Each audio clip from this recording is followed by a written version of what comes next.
Some of the greatest stuff on the planet has been from Japan.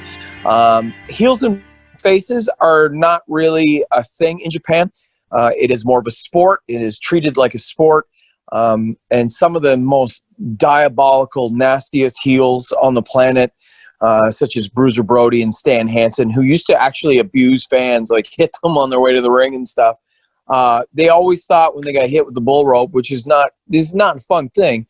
They get hit with this bull rope, and people think it was like a thing of honor to get smacked by Stan Hansen on the way to the ring. So it's a completely different kind of culture.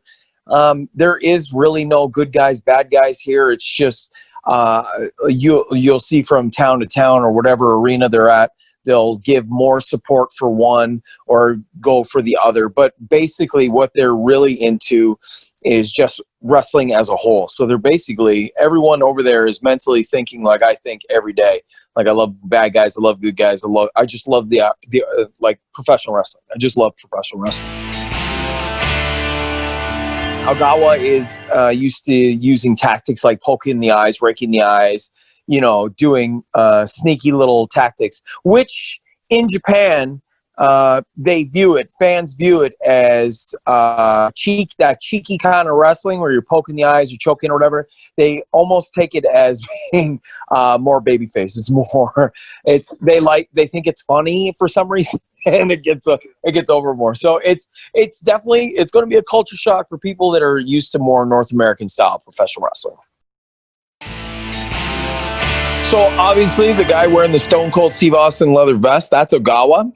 I love his pants, by the way, the zebra print in the front. I've always been a fan of that. It's not a classical look for Japan because usually they use solid colors back in the day, which is kind of neat that he kind of breaks out as being smaller than a lot of them. And has his own complete style where he is wearing something completely non-traditional, being that leather vest being more of a North American feature, and his tights. And of course, here comes the man himself. This is Jun Akiyama, who's sporting his original colors being blue. Funny note, when we were talking about Japanese wrestling, when they start out in this business, they got very little moves. They don't get to do a whole bunch. They don't get anything signature. They work on fundamentals. And all they're allowed to wear is black short boots and black trunks, and usually no knee pads unless they have a knee issue.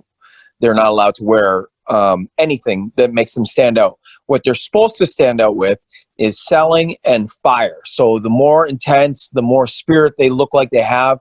Because in Japanese culture, if you can get over and get fans to enjoy your stuff right there, you're making money already, even before costumes. 2 exploders in the row. This is another thing, Scott, that's very much a Japanese style or culture thing where they'll stack moves. So those stack moves on top of each other where the guy will kick out, but he'll get no more offense. He'll just kick out, consistently kick out, and then finally take the pinfall or the submission.